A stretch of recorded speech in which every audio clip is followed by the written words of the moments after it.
주안의 시장 이슈 점검하는 박민영의 300입니다. 카운트다운 시작합니다. 3월에는 핫했던 이슈들이 참 많았는데요. 300초 시간을 통해서 많이 다뤘었죠. 가장 먼저 기억나는 건 IT 종목들의 다시 한번 질주가 시작됐다라는 이야기. 3월 7일에 이야기를 드렸었고요.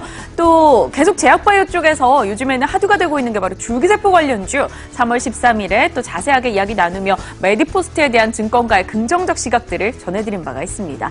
그리고 키오스크 얘기도 해봤었죠. 3월 15일입니다. 한국전자금융에 대해서 좀 자세하게 증권가의 의견들을 취합해 드렸는데요. 지난주 굉장히 좋은 급등세를 나타내기도 했었습니다.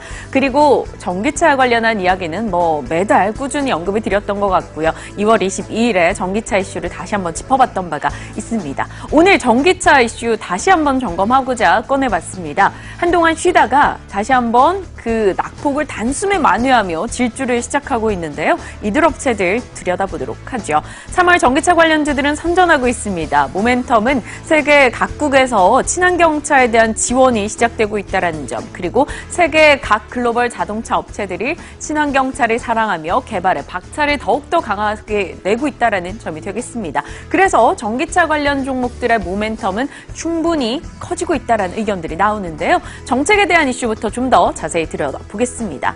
자동차 하면 떠오르는 건 독일이죠. 독일에서부터 전기차 전환 속도가 굉장히 빠르게 진행되고 있다는 소식이 전달되고 있습니다. 독일의 법원 측에서는 연방정부와 관계없이 지방정부가 디젤차 운행을 금지하도록 할 수 있다라는 판결을 내렸습니다. 이것은 독일뿐만 아니라 프랑스나 이탈리아 등에서도 추진이 되면서 전기차 전환 속도가 이제 조금 더 빨라질 것이다라는 기대감이 높아지는 거고요. 이러한 것은 정부 움직임뿐만이 아니라 각 기업에서도 전기차 쪽에 속도를 빠르게 내고 있죠. 지난주 가장 핫했던 전기차 모멘텀은 바로 폭스바겐 이슈가 되겠습니다. 폭스바겐은 디젤 게이트로 몸살을 앓았던 바가 있습니다. 2025년까지 전기차 비중을 25%까지 확 늘리겠다라고 밝혔습니다. 한 300만 대까지 늘린다라는 건데요, 생산을. 지금 한 4만 대니까 어느 정도로 규모가 커지는지 확연하게 느끼실 겁니다. 폭스바겐 같은 경우는 삼성, SDI 그리고 LG 화학 등과 계약을 하고 있기 때문에 이들 업체가 다시 한번 성장 기회를 가질 수 있을 것이다라고 이야기 내놓고 있습니다. 그래서 오늘은 전기차 쪽 얘기를 좀 자세하게 해보고자 하는데요. 이번 주 전기차 특집을 준비했습니다. 오늘은 전기차 내에서 소재주 얘기를 좀 해볼 거고요. 수요일이나 목요일쯤 시간이 허락하는 대로 전기차 장비주에 대해서도 좀 구체화시키면서 증권가에서 좋게 보는 종목들 전해드리도록 하겠습니다. 오늘은 소재 쪽 파헤쳐보죠. 2차 전지부터 확인을 해봐야겠죠. 2차 전지는 심플하게 생각하시면 되겠습니다. 한번 쓰고 버리는 건전지가 아니라 정확하게 다시 충전해서 쓸 수 있는 것을 생각하시면 될 것 같은데요. 그중에서 가장 많이 쓰이고 있는 게 바로 리튬 이온 전지입니다. 이 리튬 이온 전지를 반으로 딱 잘라서 내부를 이렇게 들여다보면요. 양극과 음극이 있습니다. 양극에서 양극할 물질을 배출해서 음극으로 흡수가 되고 또 음극에서 배출해서 양극으로 흡수가 되고 이렇게 흡수하는 과정에서 리튬 이온에서 이 전기차 에너지가 발생을 하게 됩니다. 2차 전지 소재하면 딱 생각하셔야 되는 건 양극과 음극이 있고 양극과 음극을 구분해주는 분리막 그리고 양극과 음극에서 이 리튬이온을 잘 왔다 갔다 하게 도와주는 전해질 등이 되겠습니다. 이들을 만들어내는 업체가 바로 2차 전지 소재 업체인데요. 국내에서는 한 13곳 정도 좀 추려볼 수가 있습니다. 양극재를 만드는 곳, 효성, 에코프로, 코스모신 소재 많이 들어보셨고요. 음극재는 포스코캠텍이나 대주전자재료, 분리막에서는 세계적으로 SK이노베이션이 압도적입니다. 세계에서 2위를 굳건하게 지키고 있고요.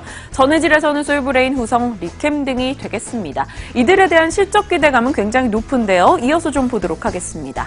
2차 전지 소재 업체들 13개 중에 6개사가 주가가 1년 사이 한 100% 이상 올랐습니다. 그중에서도 250% 급등을 보였던 게 바로 포스코캠텍과 대주전자재료가 되겠는데요.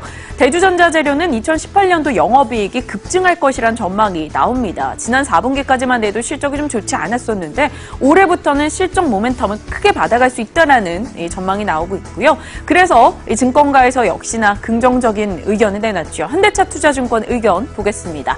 대주전자재료는 일단 음극재 매출이 급증할 것으로 예상을 하는데요. 1분기, 2분기 그리고 연말 내년까지 음극재 생산이 지속적으로 크게 증가를 한다라는 겁니다. 월별 생산 능력이 급증하면서 음극재 매출이 내년에는 200억 정도 급성장할 것으로 예상을 하고 있고요.